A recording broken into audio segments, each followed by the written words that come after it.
Estás escuchando Así Vivo Mejor, capítulo número 78.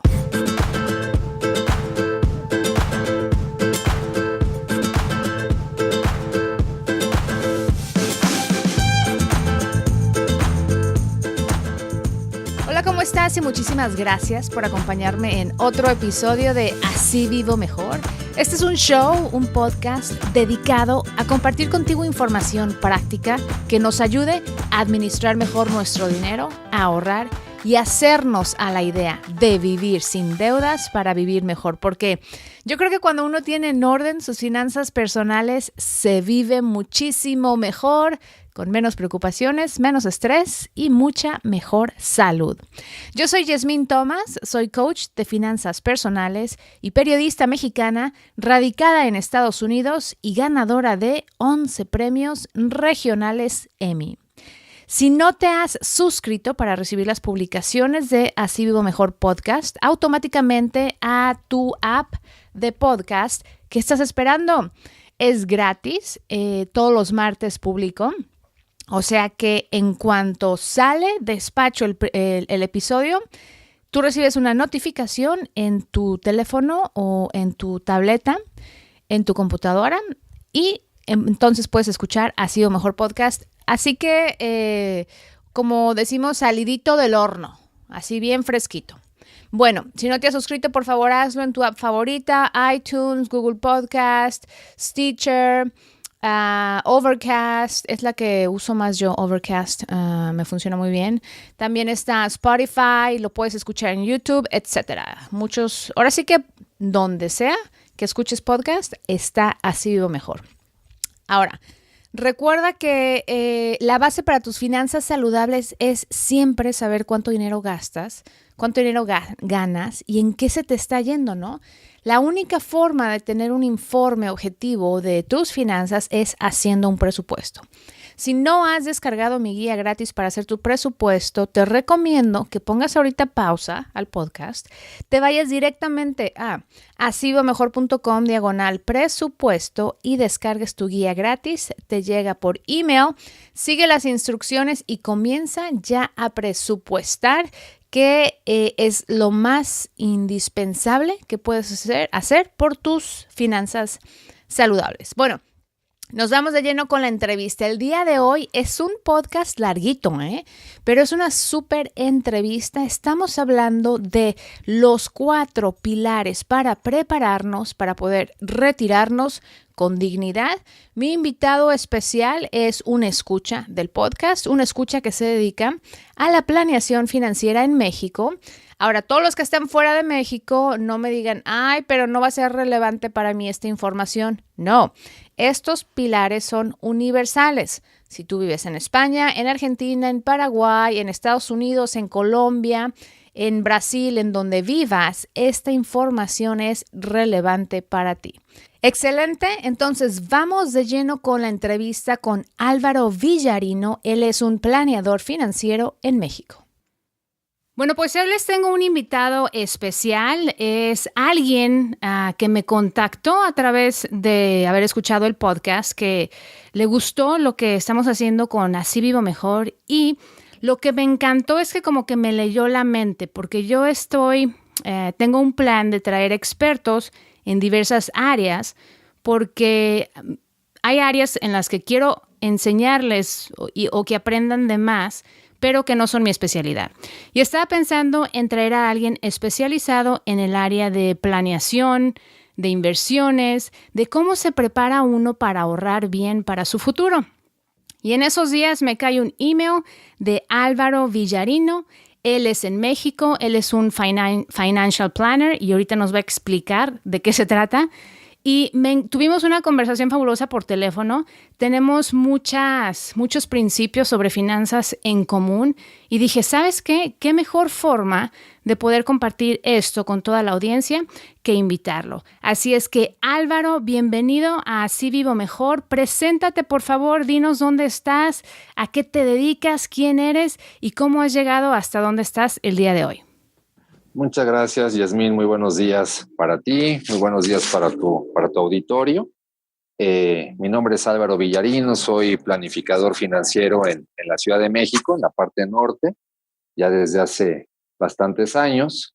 Hoy por hoy tengo una agrupación, un proyecto, una empresa que se llama B&B Planificación Financiera, donde precisamente le damos el servicio a la comunidad en distintas partes del país, en México, de este servicio tan apasionante, tan propositivo que es la planificación financiera. Yo esta actividad la conocí en el 2003, y así como platicamos la vez pasada, corría el año del 2003 cuando tuve la fortuna de tener este acercamiento a este apasionante mundo. Previo, trabajé en algunas casas de bolsa, que era más que nada pues, la compraventa ahí de valores en el mercado de valores. Y cuando me llega esta oportunidad de ya desempeñarme y desarrollar mi actividad profesional como planificador financiero, pues realmente fue abrir los ojos, romper muchos paradigmas y encontrarme en una primera instancia con este grandísimo tabú que tenemos en México y en ciertas partes de Latinoamérica que se llama largo plazo, ¿no? O sea, en el 2003 yo te podría contar que el largo plazo de mis clientes eran 28 días, ¿no? Era el plazo que el más arriesgado lograba agarrar. Y de repente cuando en este proceso de planificación financiera me empiezan a platicar de estrategias de inversión, por ejemplo, ahorita vamos a entrar de lleno al tema de retiro, de por ejemplo, si tienes 30 años, pues cómo ahorrar durante 35 años, en qué tipo de portafolio y sobre todo con ese horizonte de inversión, pues para lograr una meta en específico. Entonces, pues fue muy propositivo. Comencé en el 2003 en esta profesión, vinculado ahí a una empresa financiera en México. A partir del 2004, como el plan de vida de desarrollo y crecimiento de los planificadores financieros, me dieron la opción de tener una franquicia de la marca. Fui franquiciatario del 2004 al 2015 con esta compañía. Fue una experiencia muy bonita. Tuvimos oficinas en Polanco, en la Ciudad de México, en Satélite. Yo vivo en la parte norte de la ciudad. Incursionamos inclusive también en la ciudad de Querétaro con muy buen éxito, con muy buena aceptación del mercado en Querétaro. Y a partir del 15 existe la posibilidad con esta marca de ya poder desarrollarme como un planificador financiero o con mi empresa de planificación financiera de manera independiente.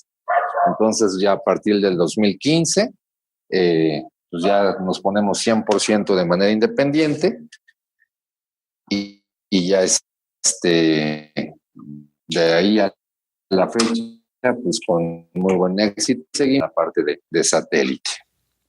Oye, muy bien, felicidades. ¿Y a todo esto cómo se llama el perro?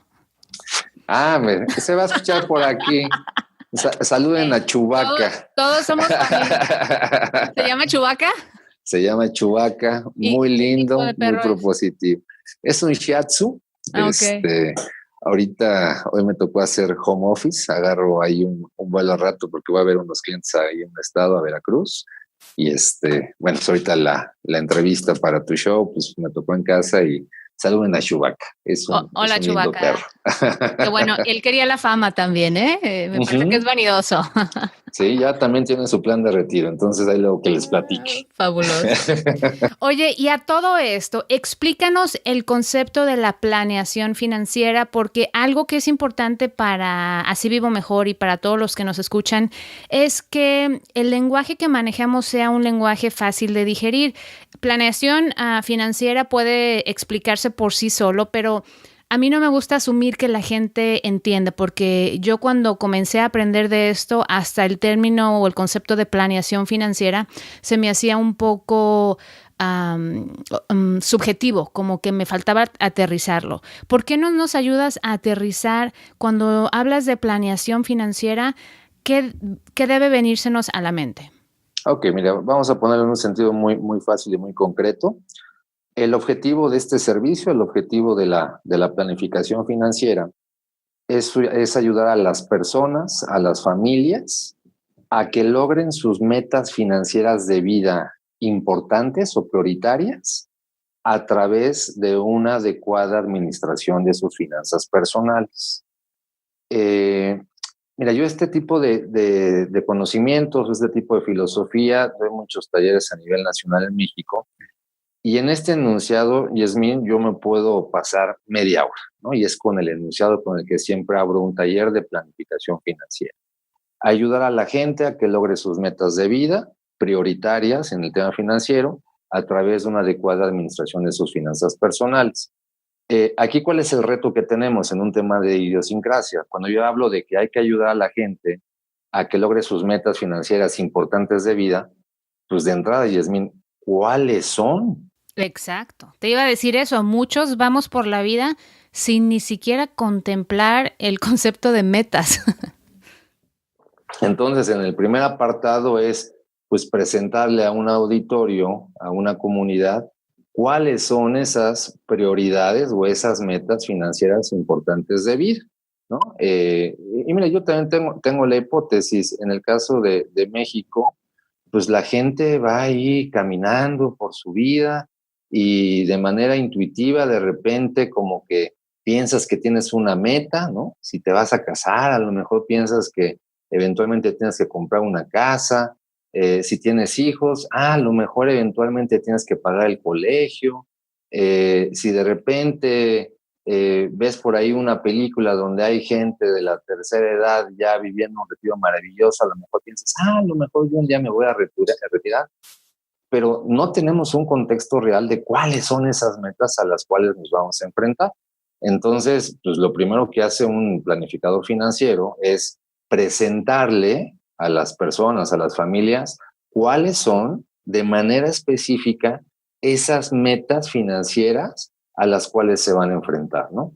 Entonces, digo, ahí en un listado muy breve, pues el punto cero, y ahí es donde me encantó el principio de tu charla, creo que es donde compartimos muchos valores y mucha filosofía, pues el punto número cero sería, pues de entrada debes de entender, pues cuánto ganas, cuánto te depositan y lo que te depositan, cómo lo distribuyes, ¿no? O sea, el punto cero es evidentemente que tienes que tener un presupuesto.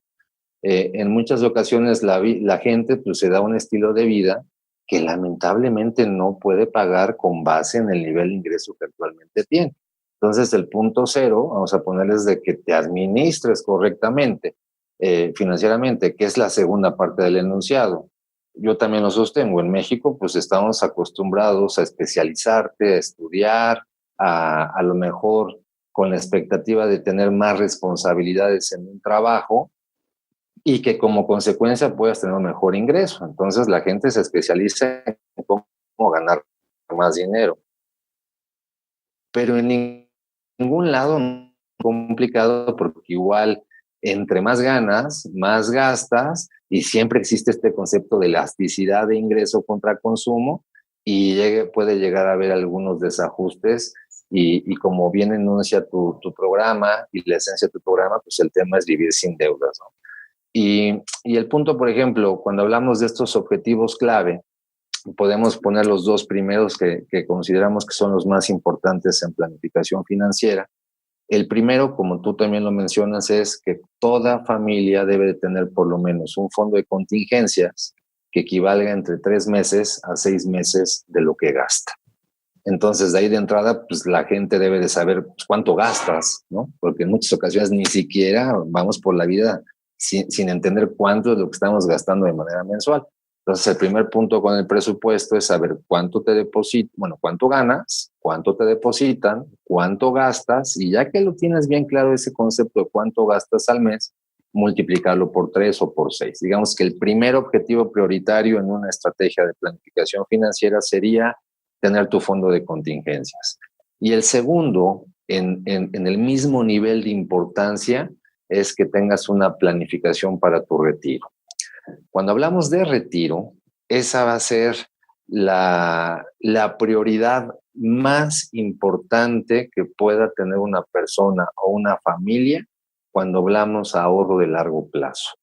Ya luego vienen otros objetivos en segundos y terceros niveles. El segundo nivel sería a lo mejor ahorrar para el colegio profesional de los hijos, ¿no? Que ahí también de entrada, pues como papá es, si quieres que tu hijo vaya a un colegio, pues de entrada debes de saber cuánto te cuesta bien el colegio, ¿no? ¿Cuántos años tiene tu hijo?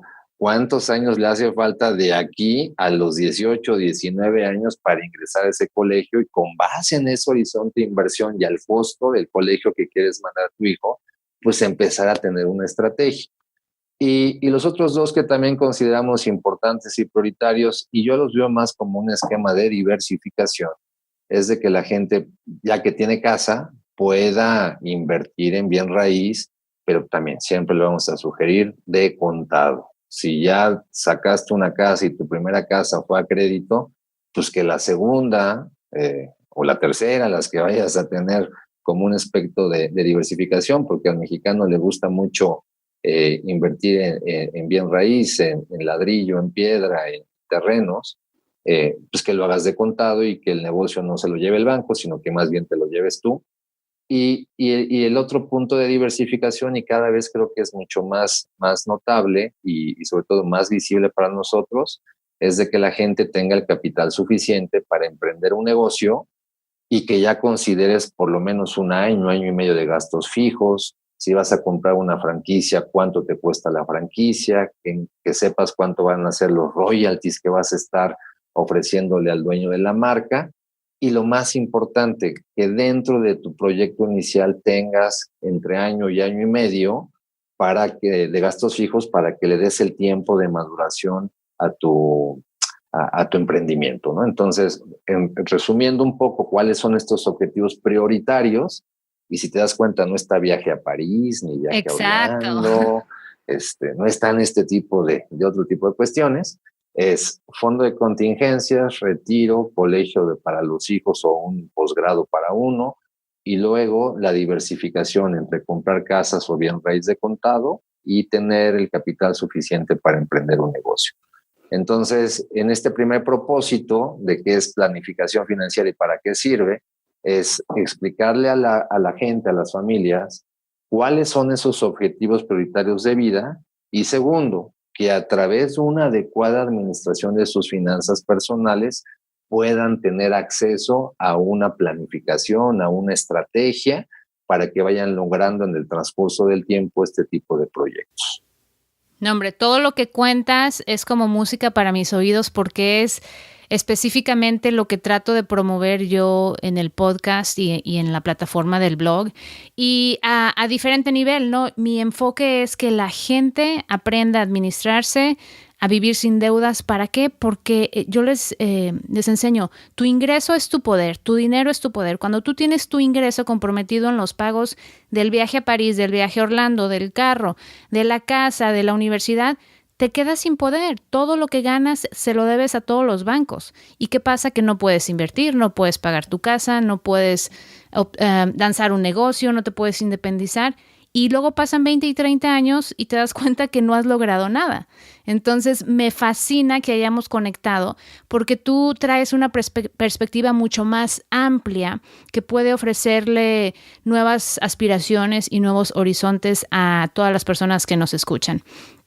Y específicamente porque les enseñas que la administración de su dinero es lo básico. Y quiero preguntarte, tú trabajas con más de 3,500 clientes. En tu experiencia en México, ¿por qué culturalmente no tenemos, y a lo mejor es una pregunta que te hago de forma injusta, a lo mejor no es esta pregunta para ti, pero en tu experiencia, ¿por qué la gente no tiene una cultura de ahorro y de inversión para el futuro? Mira, yo creo que en la pregunta viene la respuesta, Yasmín. Falta de cultura y falta de idiosincrasia. Cuando hablamos, por ejemplo, de objetivos de largo plazo como el retiro, es un tema que no lo traemos en el ADN. O sea, no es un tema en el cual nuestros papás, nuestros abuelos en el desayuno del domingo nos hayan sentado ahí en el cafecito, ya sabes, en la sobremesa, y que nos hayan dicho, pues miren, cuando entren a un trabajo tienen que empezar a negociar, revisen si su empleador les da un plan de pensiones, hay que revisar la Afore, ustedes les va a tocar la ley. Es decir, no tenemos esa cultura, o sea, es un tema que no lo tenemos en el ADN. Y hay un área de oportunidad bien grande que tenemos en México. Mira, yo estoy convencido, cuando a un trabajador en México, el empleador, inclusive por ley, ¿no? Le da la facultad de ahorrar, por ejemplo, para un Afore, ¿no?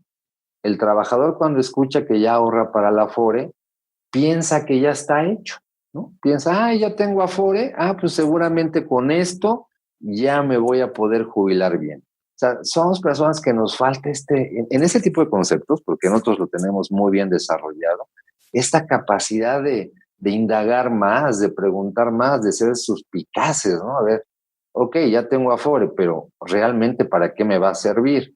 O sea, como que cuando un empleador nos da la posibilidad de tener un Afore, ¿no? A través de la contribución del empleado, del gobierno y el empleador, como que el trabajador piensa, perfecto, ya tengo Afore y como todavía me faltan muchos años para jubilarme, ya estoy listo.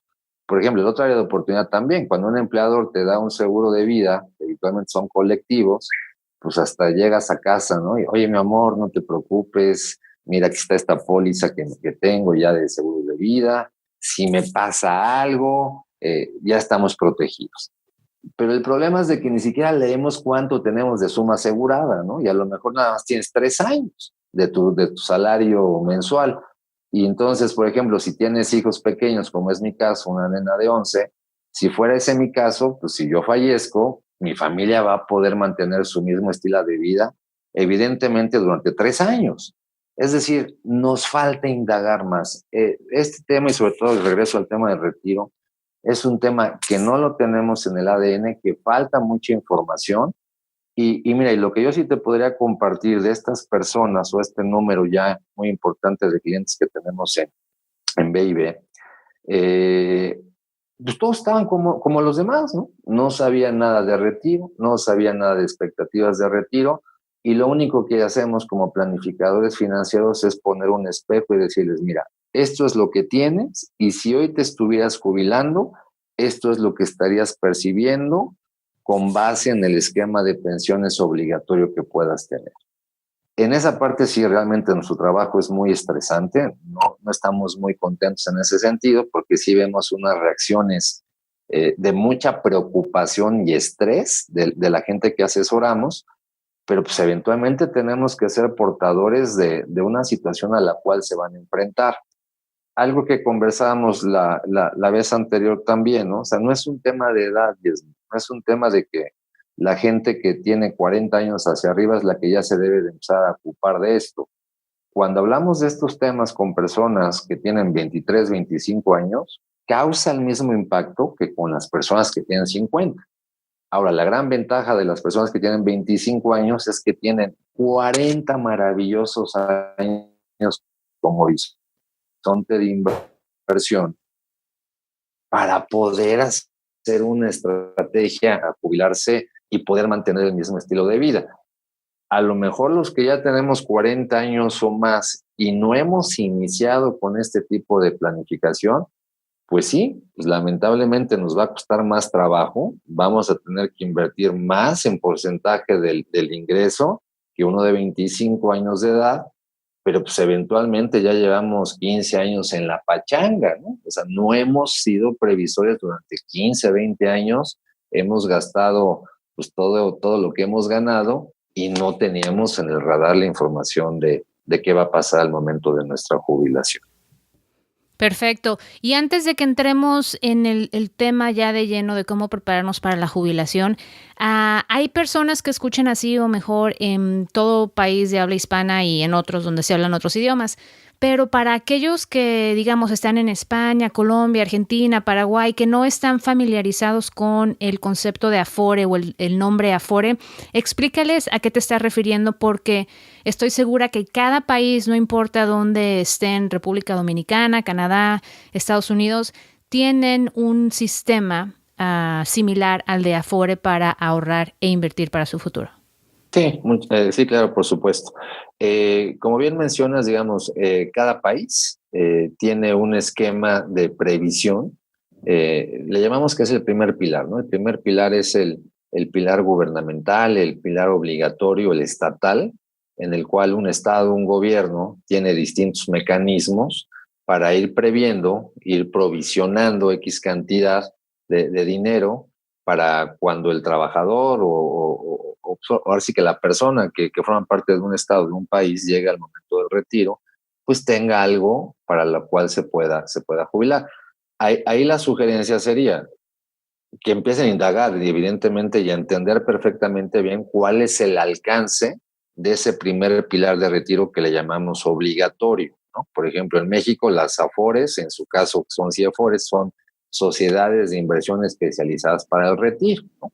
Aquí en México tuvimos una reforma hace algunos años en el cual la administración de esos recursos ya se le entregó a empresas privadas que se llaman administradoras para fondos de retiro, llamadas AFORES, y en el cual, por ejemplo, el gobierno dijo, a ver, yo ya no voy a administrar estos recursos, mejor hago una reforma que lo administren empresas privadas y lo que yo pongo, el empleador y el trabajador, que ya lo administren de manera privada y que tenga ciertos alcances, ¿no? Entonces, cuando hablemos de una planificación de retiro o financial planning, retirement planning, lo primero que debe entender cualquier persona o trabajador es, bueno, a ver, en mi país, ¿cuál es el esquema básico obligatorio o estatal al cual voy a tener derecho, ¿no? Pues ese sería el primer punto, pues que indaguen cuál es.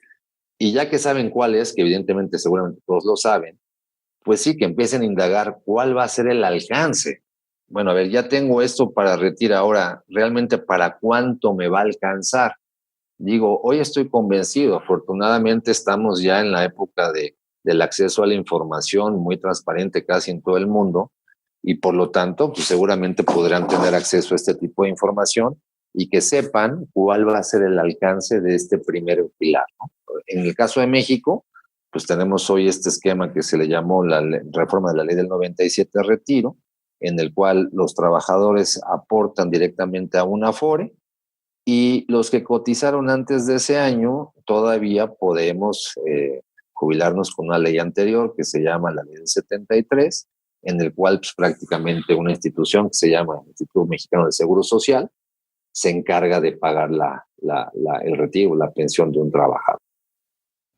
Ahora, Álvaro, sería mucha ingenuidad pensar que tu Afore o tu retiro del IMSS te va a rendir, ¿no? En el futuro para vivir de eso.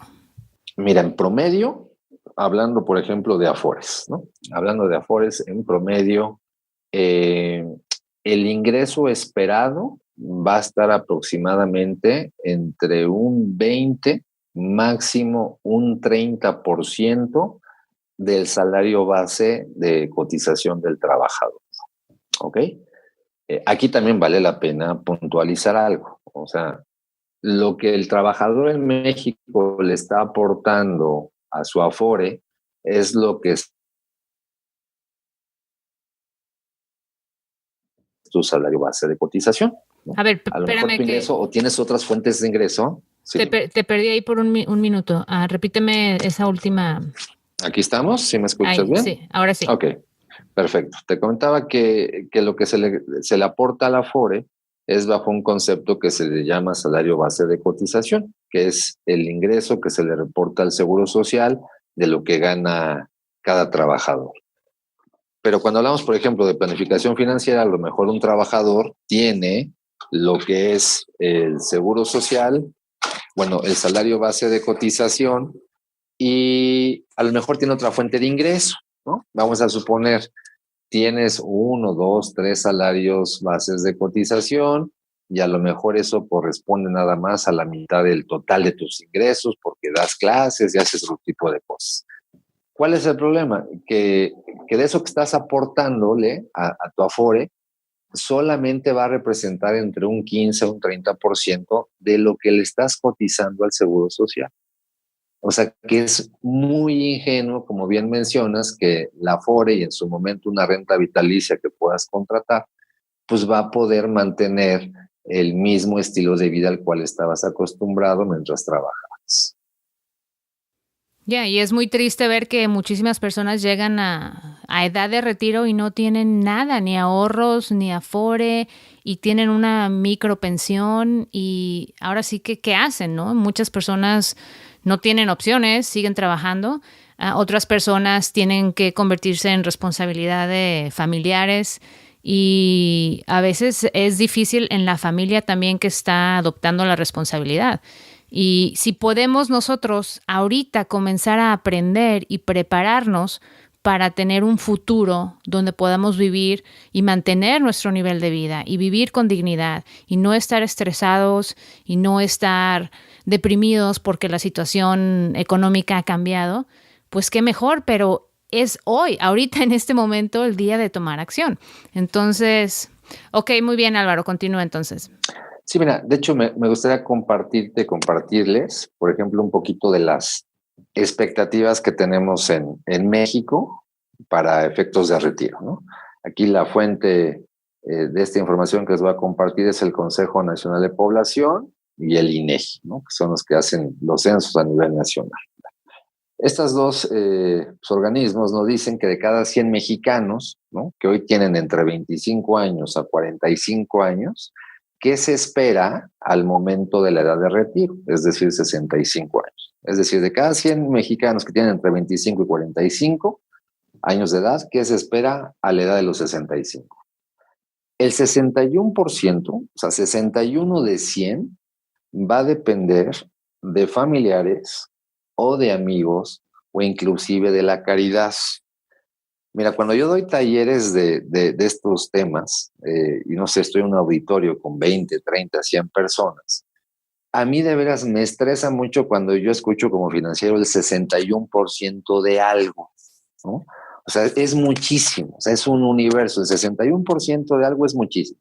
Entonces, para tratar de entender bien qué es el 61% de algo, cuando estoy enfrente de un auditorio, les digo a las personas, está bien sencillo, voltea a tu derecha, fíjate quién está sentado a tu derecha, ¿ya lo viste? Muy bien. Ahora voltea a tu izquierda, ¿ya viste quién tienes a tu izquierda? Perfecto. Ellos dos van a depender de los familiares o de sus amigos o inclusive de la caridad. O sea, 2 de 3 es muchísimo. Y ahí yo lo único que siempre como que le sesgo un poquito a esta encuesta es, la CONAPO y el INEGI nos dicen, no, que vamos a depender de los familiares. Cuando hablamos de retiro y pensamos en familiares, pues evidentemente pensamos en los hijos. Ahora, ¿cuál es el problema con los hijos? Pues ya no tenemos 8 o 10 hijos como hace 3 generaciones, ¿no? Hace 3 generaciones, pues la familia en México tenía 6 hijos, 8 hijos, y era una maravilla, ¿no? O sea, cuando ya llegaba el momento de la jubilación, de esos 10 hijos que había, si 3 o 4 salían buenos para el trabajo, pues esos 4 era un orgullo poder mantener a los 2 viejitos. Pero hoy en México tenemos 1.5 hijos por familia, es decir, yo ya no le puedo designar la responsabilidad a uno o dos de mis, o uno o dos hijos de poderme mantener. Es más, no ser independientes y que todavía tienen la capacidad, evidentemente, como para poder mantenerme a mí y a mi esposa. Entonces, pues no voy a poder depender de los hijos que ya no tengo, porque ya no tengo muchos. Entonces, la siguiente opción que nos dan estos organismos nos dice, bueno, si no tienes hijos y no te van a poder ayudar para tu retiro, bueno, entonces te van a ayudar los amigos. Y yo digo, pues, ¿cuáles amigos, Yasmín? Los amigos, nuestros amigos van a estar igual que nosotros, sin hijos y sin dinero para el retiro. No.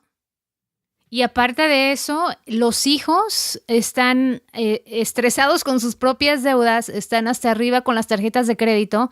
Entonces, aunque quieran, los hijos, en la mayoría, bueno, en muchos casos, tampoco tienen la capacidad para ayudarlos económicamente y sustentar 2 familias.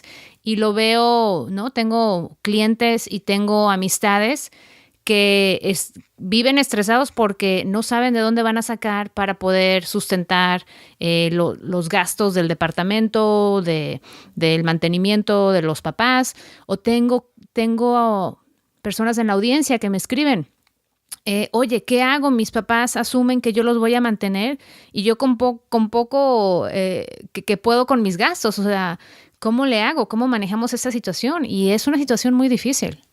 Es más, yo digo, no sé qué tanto esté pasando en Estados Unidos, pero aquí en México sí vemos más recurrente que inclusive ya papás con hijos pues ya adultos hoy los papás que están a punto de jubilarse todavía siguen apoyando económicamente a hijos que ya tendrían que ser económicamente independientes, ¿no?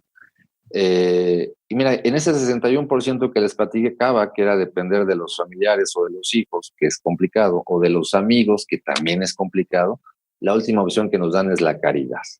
Y creo que ese es el tema que más nos debería de ocupar. Hace muchos años, cuando tú ibas a una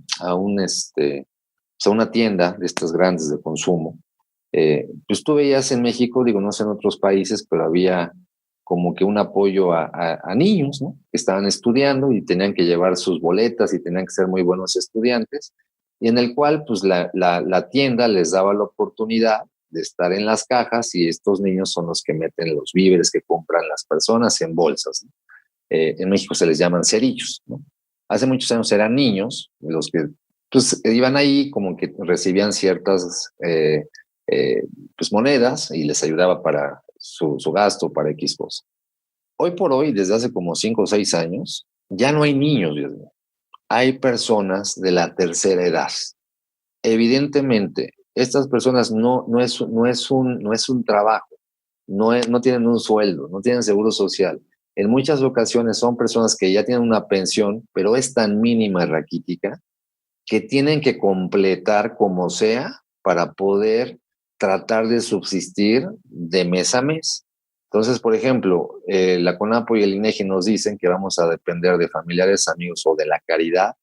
A eso se refiere, ¿no? Que vas a necesitar tener otro tipo de actividades. Y digo, y qué bueno que estos supermercados tengan este tipo de programas para ayuda a las personas de la tercera edad, pero definitivamente será muy triste que después de haber trabajado toda tu vida, pues todavía tengas que estar haciendo eso para complementar tu pensión. Nos hemos hecho a la tarea varios colegas de trabajo y yo, de B&B, pues de preguntarles, ¿no? Oiga, ¿y usted en qué trabajaba? ¿No?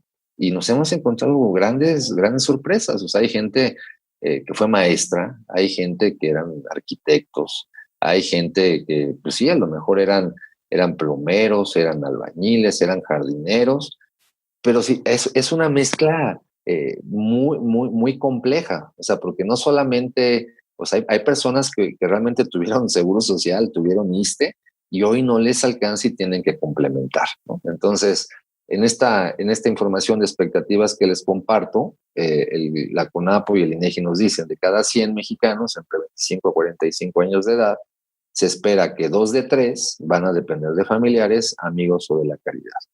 Luego, el 29% de esos 100, 29 de 100, no va a sobrevivir a los 65 años, va a fallecer antes, ¿no? Cuando yo empecé a platicar de esto hace muchos años, Yasmín, en México mucha gente me decía, Álvaro, ¿cómo crees que voy a ahorrar para mí? ¿Qué pasa si me muero antes? ¿No?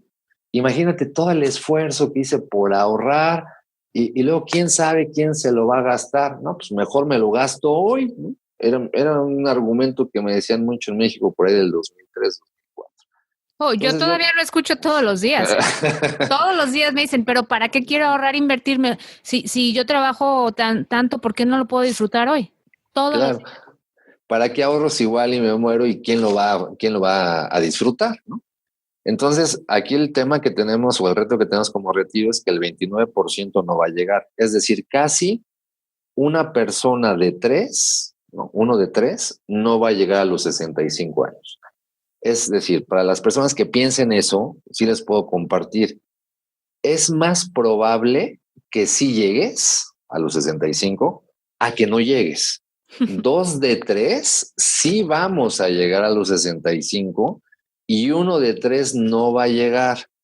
Ahora, si tú estás esperanzado a no ahorrar para tu retiro, porque quién sabe si falleces antes de los 65 años, y resulta que sí llegas, entonces vas a depender de lo que te acabo de comentar. Vas a depender de tus hijos que no tienes, de tus amigos que van a estar igual que tú, o inclusive de la caridad. O sea que si hay que quitarnos ya esa circunstancia, y hoy por hoy ahorita les voy a compartir más datos estadísticos, igual muy platicadito, de cómo está cambiando la expectativa de vida en nuestros países, ¿no? Ahorita se los platico. Entonces, 29 de 100 no van a llegar. Ahora, ¿dónde está la triste realidad o nuestra fotografía de áreas de oportunidad?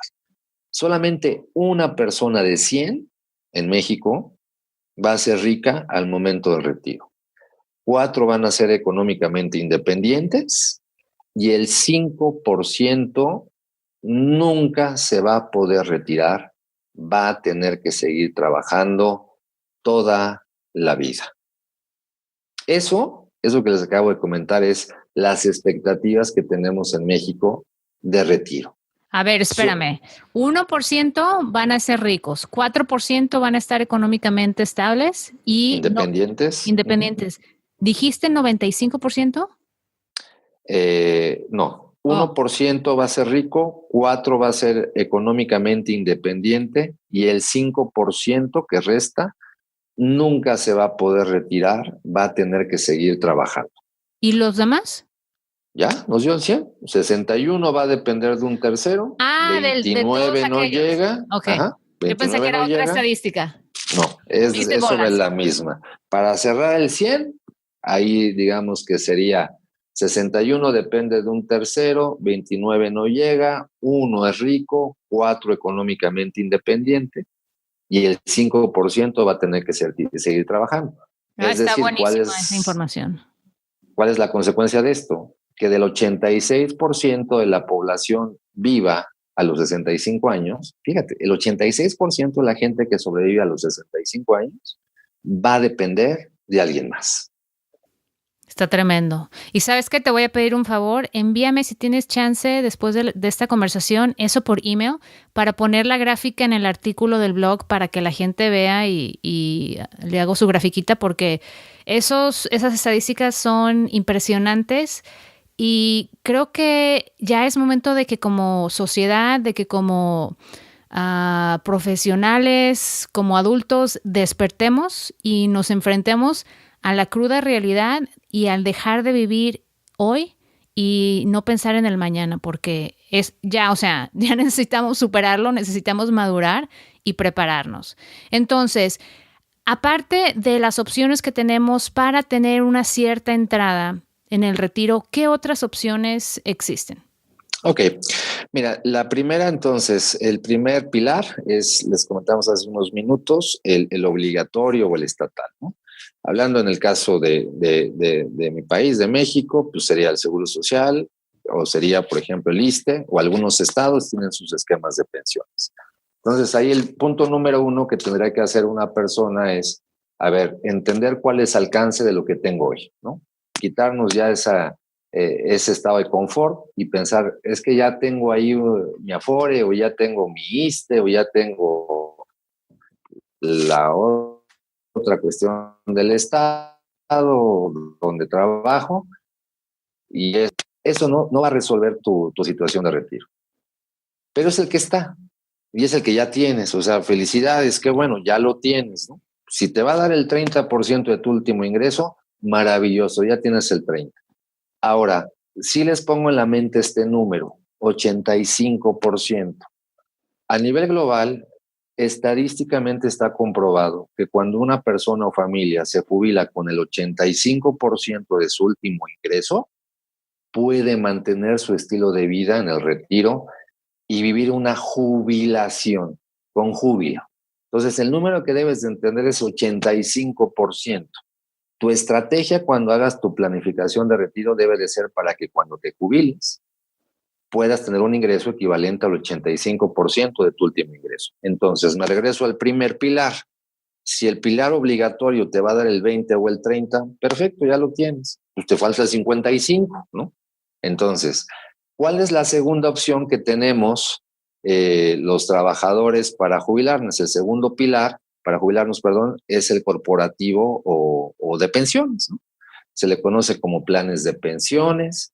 También casi todos los países, las empresas, algunas, no todas, dan ese tipo de beneficios a sus trabajadores. Si ya estás trabajando en un lugar, por ejemplo, en el caso de Estados Unidos, si te dicen, tienes acceso al 401k, ¿no? Y dices, no, pues mejor luego lo tomo. No, ya tómalo, ya agárralo. ya tómalo. O sea, habla con la gente de recursos humanos y revisa hasta cuánto es lo que tú puedes contribuir, porque por cada dólar que tú pongas, tu empleador pone otro hasta cierto porcentaje. O sea, tu empleador te va a ayudar a provisionar en este segundo pilar para tu retiro.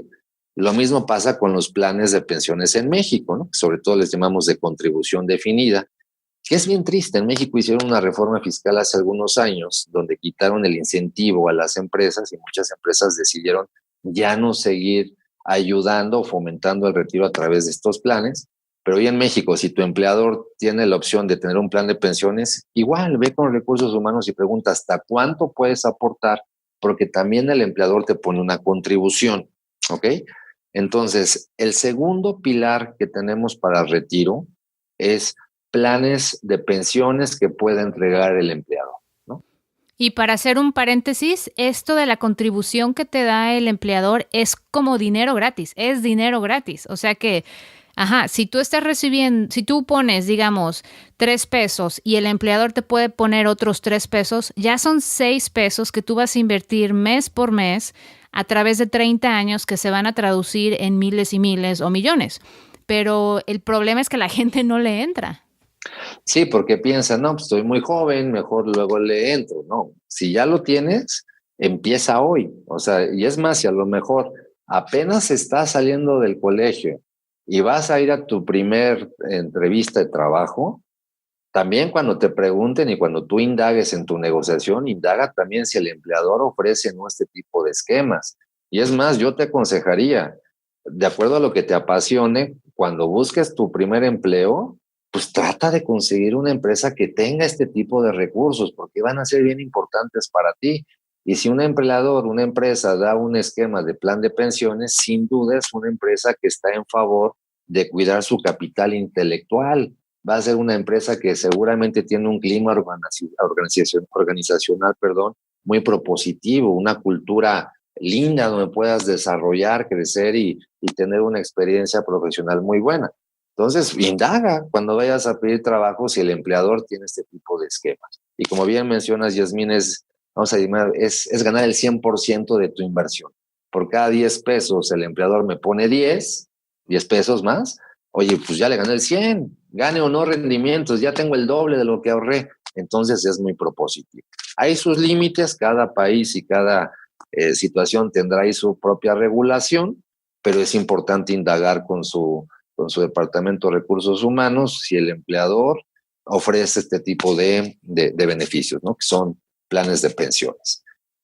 El tercer pilar que tenemos, bueno, por ejemplo, aquí en el de pensiones, ¿no? Si eres un emprendedor, ¿no? Híjole, digo, es un tema más a detalle, ¿no?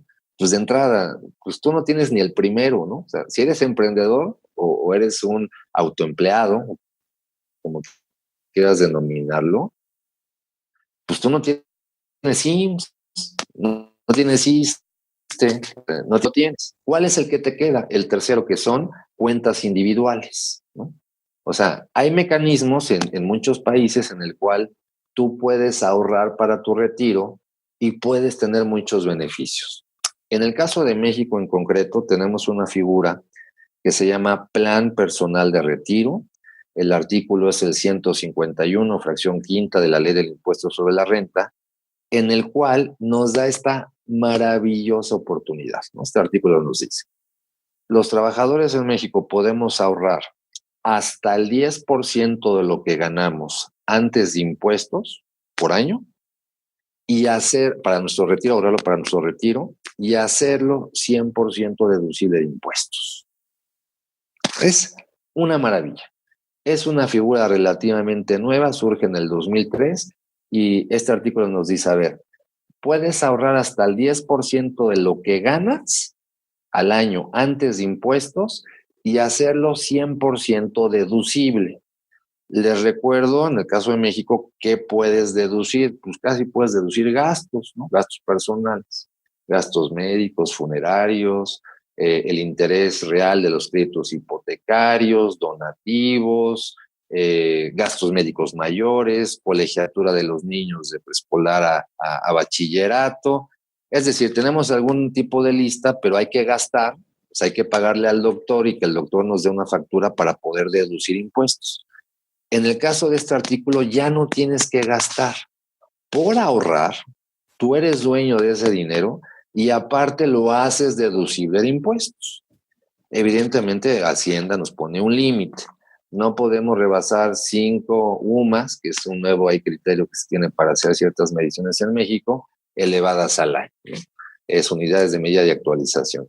Que este año, por ejemplo, son 147,000 pesos esas 5 UMAS elevadas al año. Es decir, si tú ganas en el año antes de impuestos 500,000 pesos, ¿no? En todo el año, puedes ahorrar aquí hasta 50,000 pesos cada año y hacerlo deducible.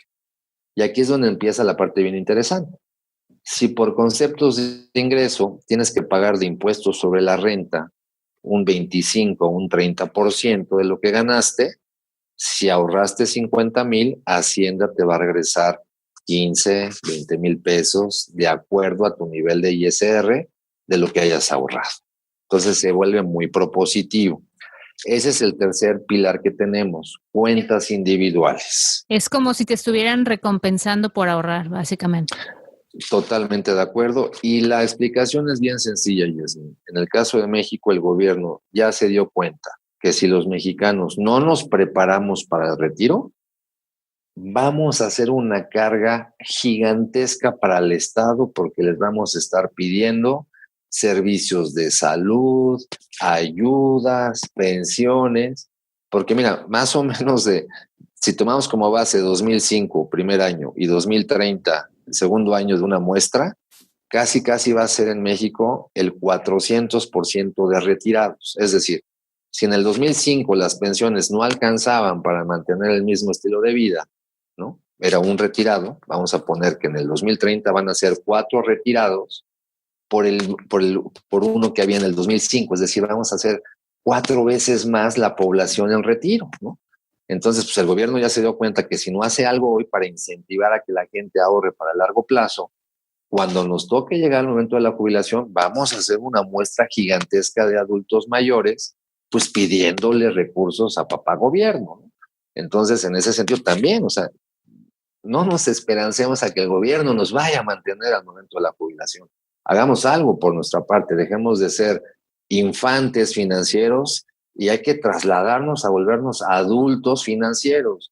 Y el primer punto es, pues, dejar de soñar que alguien más me va a mantener, ¿no? Entonces, en este tercer pilar es un punto fundamental, las cuentas individuales que puedas tener acceso en cada país.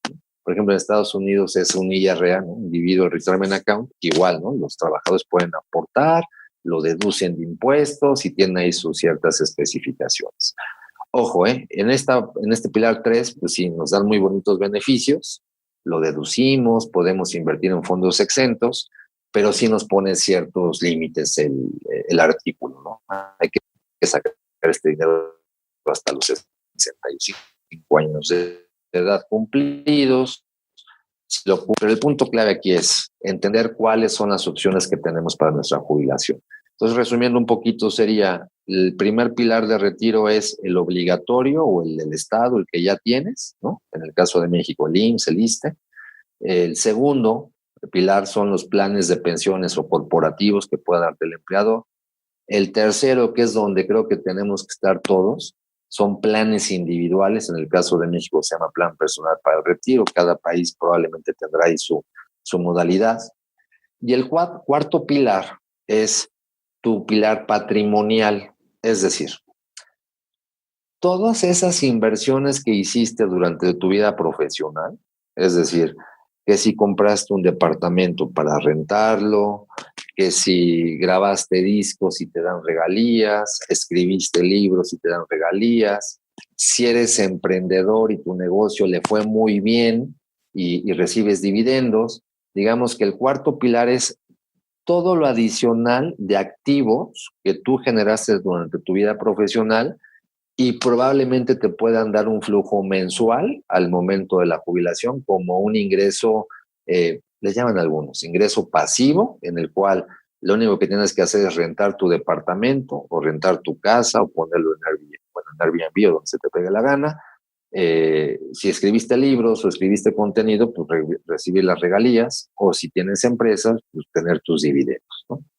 En cuatro, esos cuatro pilares, digamos que sean los cuatro pilares más importantes para hacer una planificación de retiro o estrategias concretas para que entre esos cuatro alcances el 85% de tu último ingreso.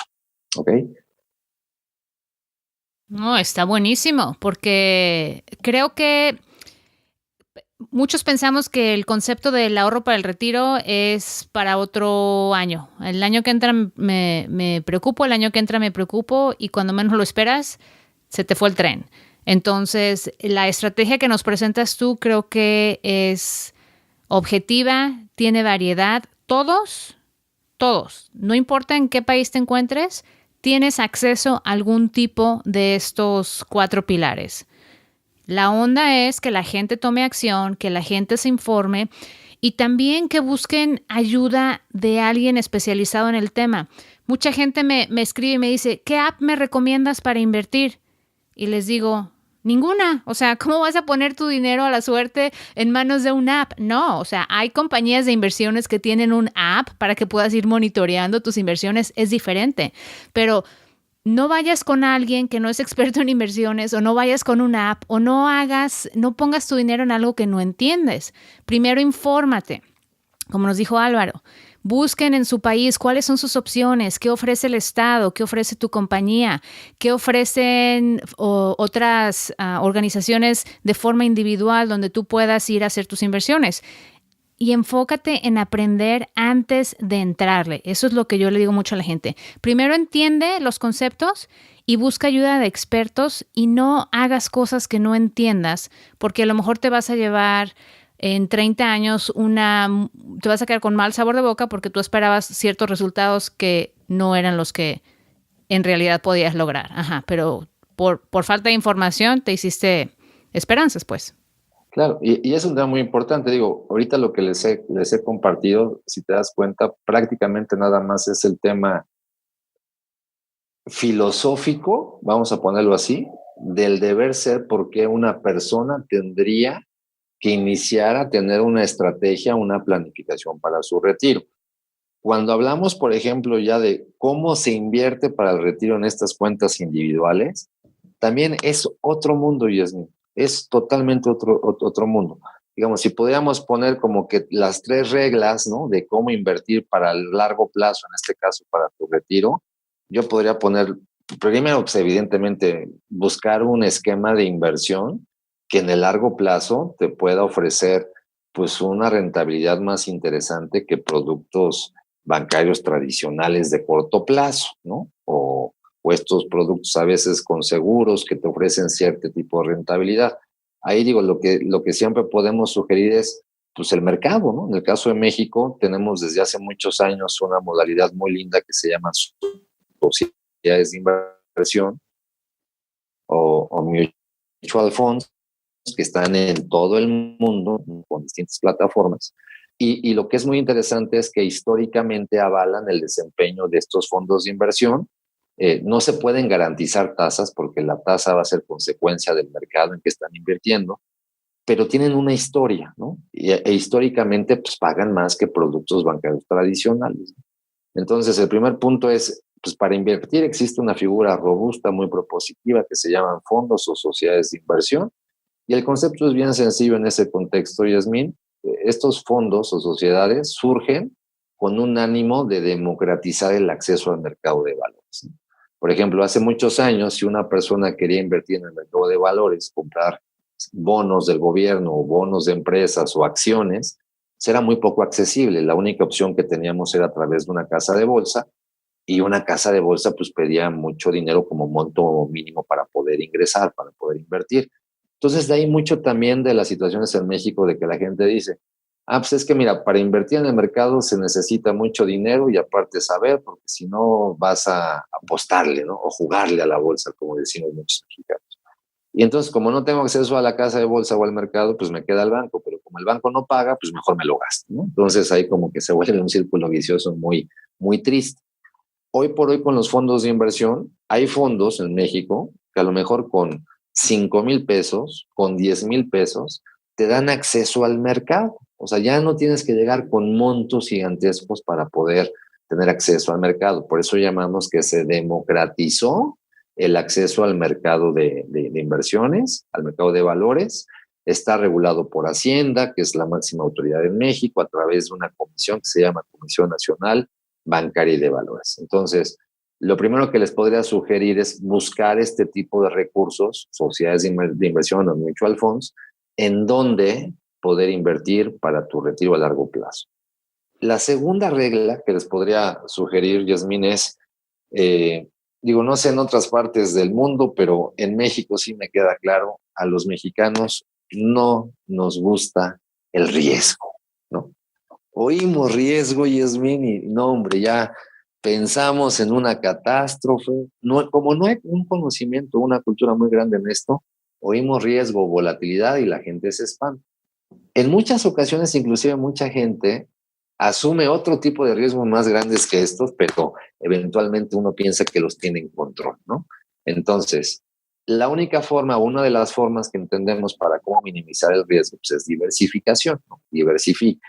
Cuando hablamos de retiro, ¿no? Pues puedes diversificar a lo mejor parte de tus ahorros mensuales o anuales, parte en acciones en México, parte en acciones en Estados Unidos, parte en bonos en México, bonos en Estados Unidos, acciones en Europa, bonos europeos.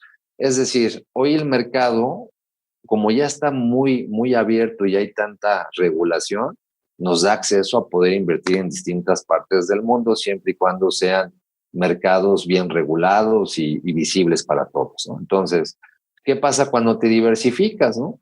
Pues mira, a México le fue mal en, no sé, en las acciones, en el mercado accionario de México les fue mal, pero en Estados Unidos le fue muy bien y a las europeas también. Bueno, pues la parte que tengas en acciones, pues en algún lado te fue mal, pero en otros dos te fue muy bien, ya hubo una compensación, ¿ok? Entonces, primera regla o segunda regla sería diversifica lo más que puedas y sí, por favor, pide orientación si no conoces. Sí, pide una orientación de un profesional, de alguien certificado que te pueda ayudar en este camino, de cómo poder hacer una estrategia, le llamamos de colocación de activos o de diversificación de un portafolio. Y el tercer y última estrategia para esto, Yasmin, sería aprovechar el horizonte de inversión, ¿no? Aprovecha tu horizonte de inversión. Cuando una persona, por ejemplo, de 40, de 30 años, de 25, empieza a ahorrar para su retiro, el horizonte de inversión son de 40 años, de 20 años, de 30. Es un horizonte gigantesco. En ese gran horizonte de inversión, la estrategia puede ser muy dinámica, es decir, puede estar cargada preponderantemente en valores como las acciones, ¿no? De distintos países, por ejemplo. Entonces, la diferencia entre invertir en acciones y bonos es que en el largo plazo las acciones históricamente pagan 4, 5, 10 veces más que un bono. Y la, y la respuesta es muy sencilla, porque las acciones en largo plazo, si invertimos en acciones, la parte romántica es de que estamos comprando parte del capital social de una empresa, es decir, nos volvemos emprendedores, nos volvemos dueños de una pequeña parte del capital de una empresa, es decir, estamos fomentando el desarrollo económico del país, estamos generando nuevos proyectos económicos y financieros, se están generando empleos, se están generando dividendos, utilidades, es decir, cuando compras acciones no compras una gráfica y que los financieros hemos tratado de hacerlo como que muy complejo, ¿no? Para que suene muy, muy sofisticado.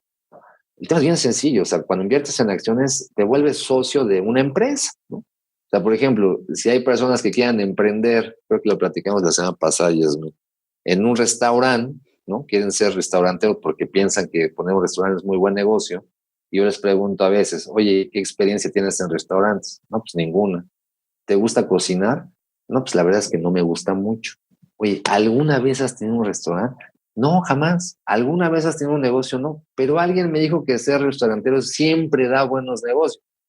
Pues yo le diría a esa persona, a ver, no asumas un riesgo gigantesco. O sea, si no sabes cocinar, si no has puesto nunca un negocio, si no sabes cómo atender un restaurante, pues no asumas un riesgo tan grande. ¿Quieres entrar en ese segmento?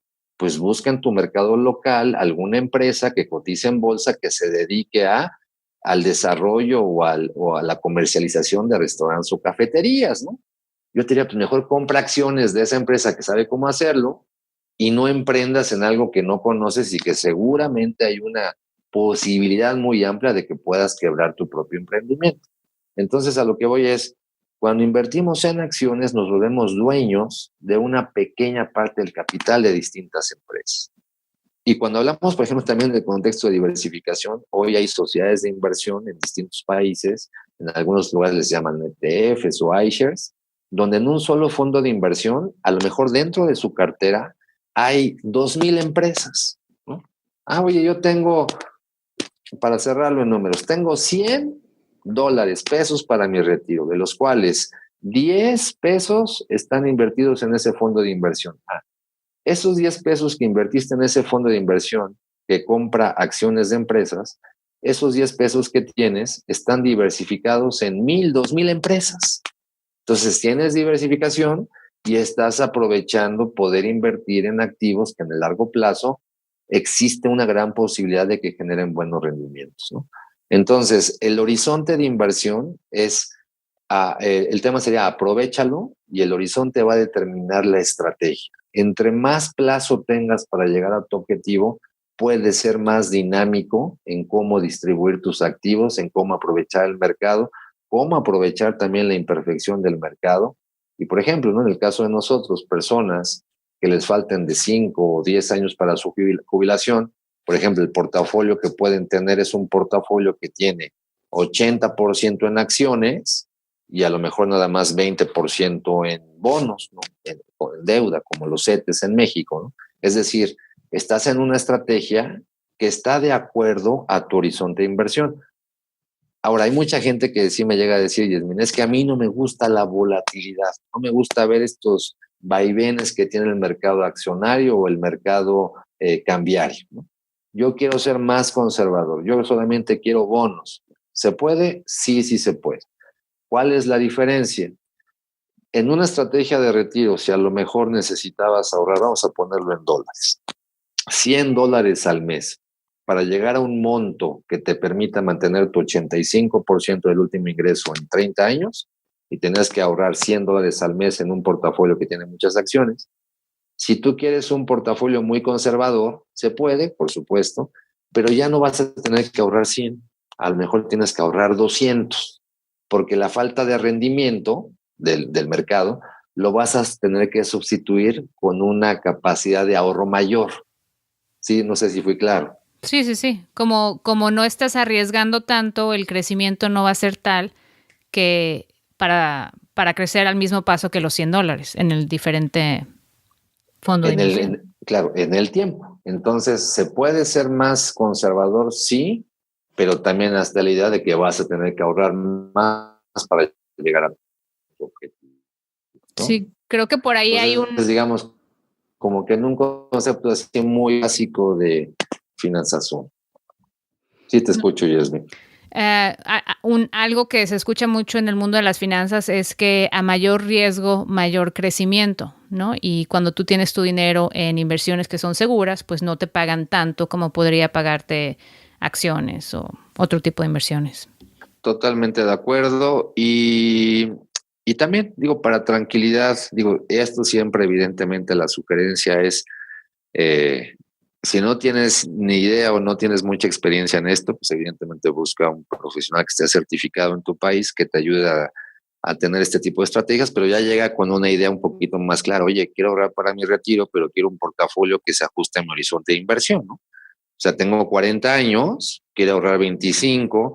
Oye, ¿cuál sería el portafolio más adecuado para ese horizonte? Quiero que me platiques un poquito de qué opciones tenemos en acciones, qué opciones tenemos en acciones en otros países, en bonos en el país donde vivas o en otros países, un poquito de coberturas. Es decir, que tú ya llegues un poquito más informado y que le preguntes al profesional qué te puede sugerir con base en ese horizonte de inversión. Entonces, digamos que el resumen, digamos que una estrategia básica de cómo plantear una situación para ahorrar para largo plazo sería uno, que aproveches un producto o un valor que realmente te vaya a generar una buena rentabilidad en el largo plazo, ¿no? En todo el mundo existen las sociedades de inversión o mutual funds, es la que les podría sugerir.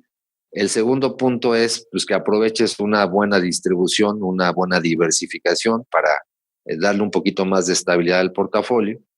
Y tercero, aprovecha tu horizonte de inversión. Miren, por ejemplo, en el caso de hace rato que les hablaba de las AFORES o CIEFORES en México, ¿no? Que son las sociedades de inversión especializadas para el retiro. Bueno, en México ahorramos poquito para el retiro en ese primer pilar, y lo que ahorramos yo considero que lo ahorramos mal. Es decir, lo que ahorra un trabajador en México que hoy tiene 30 años en estas AFORES, está invertido prácticamente el 95% en deuda, en CETES, como los CETES, y solamente un 4, un 5% en acciones. La empresa, una de las empresas con las que tengo sinergias en este tipo de soluciones, tiene presencia en más de 30 países, y lo que les podía comentar en esta visión global que tenemos en cómo ahorrar para el largo plazo, en el caso para el retiro, les podría decir que en los países sofisticados o con un poquito más de cultura financiera, la gente cuando ahorra para su retiro ahorra el 70-80% de lo que ahorra al mes en acciones y la otra parte en bonos. O sea, en México ahorramos poquito y lo que ahorramos lo ahorramos mal. Y en otros lados ahorran bastante y lo ahorran de una manera eficiente y eficaz sobre todo, ¿no? Entonces, aprovechen el horizonte de inversión. Y por otro lado también, Yasmín, a veces este miedo a la volatilidad o a que llegue a bajar el mercado, pues yo les podría decir, hay ciclos económicos, ¿no? O sea, cada 6, 8, 10 años hay una crisis, ¿no? Entonces, seguramente si tienes 40 años y vas a ahorrar 25 años para tu retiro, pues sí, seguramente en ese horizonte de inversión van a haber 2 o 3 crisis. Es muy probable que existan. Ahora, si hay una crisis muy fuerte, el tema aquí interesante es, no porque caiga el precio de la acción o el precio de la sociedad de inversión significa que vaya a quebrar. Lo único que bajó fue el precio. No es de que necesariamente tenga que quebrar. Inclusive, y les paso el tip, cuando escuchen que hay una crisis muy compleja, acérquense a su especialista, a su asesor, porque probablemente en ese momento existan muchas oportunidades de compra. Cuando hay crisis es momento de salir a invertir, a comprar lo que más se pueda, porque los precios están abajo. Esa es la única gran diferencia. Los grandes inversores de todos los países, digo, cada país seguramente tenemos nuestro gran campeón, ¿no? de inversionistas, digo, no digo nombres para no hacerles más propaganda, pero ¿cuándo salen a comprar empresas? Pues cuando hay crisis. Cuando el trabajador o la persona promedio quiere empezar a comprar acciones, cuando el mercado ya lleva 6 años pagando tasas padrísimas y compra bien caro, ¿no? Con la esperanza de que esto siga subiendo para siempre. No, así no funciona el mercado es imperfecto, tiene muchas volatilidades, simplemente hay que darle paciencia y aprovechar el horizonte de inversión. Perfecto, Álvaro. Yo sé que estás a punto de irte al aeropuerto para viajar y seguir trabajando, entonces no quiero que llegues tarde por nuestra culpa. Pero te agradezco muchísimo, creo que cubrimos mucho, hay varios temas, yo creo que en un futuro podríamos entrar a más profundidad, como es el tema de las inversiones. Y algo que creo que es muy importante que tú mencionas, que la gente comience a informarse. Creo que uno vive paralizado por el miedo, por la incertidumbre y por no saber. Y la única forma de resolverlo es informándonos. Entonces, escuchen este podcast, tomen notas, lean artículos, lean revistas, cómprense un libro antes de que decidan, voy a convertirme en inversionista y luego no sabes qué le pasa a tu dinero. Entonces, siempre infórmense, busquen la ayuda de un profesional y te agradezco muchísimo, Álvaro, que te hayas tomado más de 1 hora de tu tiempo para poder compartir con nosotros un poco de tu trayectoria, de tu especialidad, y espero que esto anime a la gente a tener presente que es necesario ya hoy mismo tomarse en serio su propia planificación y, como lo hemos mencionado, comenzando administrando sus gastos y luego en un futuro tratando de ver de qué forma pueden prepararse para que su retiro no sea la responsabilidad ni de las caridades, ni de los amigos, ni de los familiares, sino que ellos lleguen al retiro con todo el poder de vivir su vida plenamente. Padrísimo. No, pues para mí es un placer poder compartir, ser de utilidad. Y Yasmín, también en tu caso, muchas felicidades. Tu show es muy propositivo, muy fresco, te lo comenté la semana pasada. Me encanta poder compartir, sin duda, si en el futuro hay apetito de más información en este tipo de temas, por favor cuenta conmigo, porque uno del contexto, de la misión, del por qué tenemos un negocio, un proyecto de planificación financiera en México, es porque estamos comprometidos en divulgar información de finanzas personales en nuestra comunidad.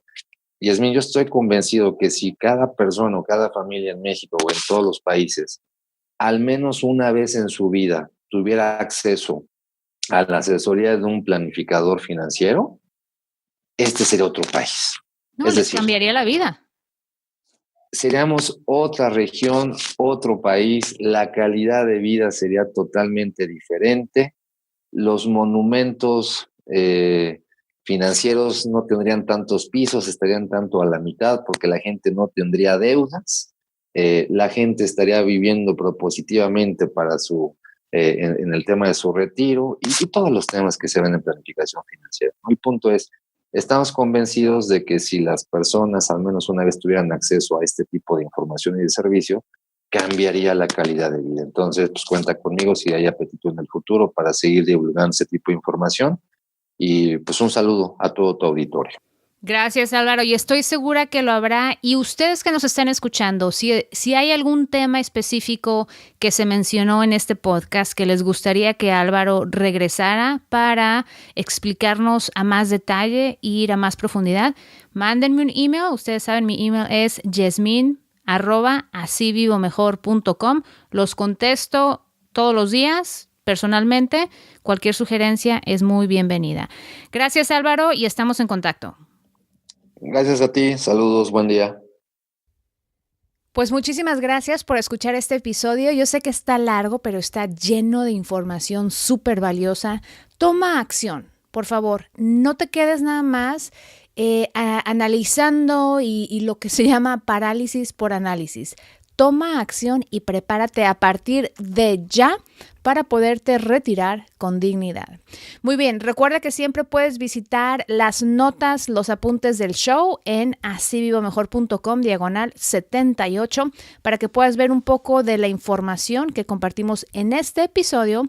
Algunos de los conceptos más importantes siempre van acompañados los podcasts de un artículo en el blog. La dirección directa para ese artículo es asivivomejor.com/78.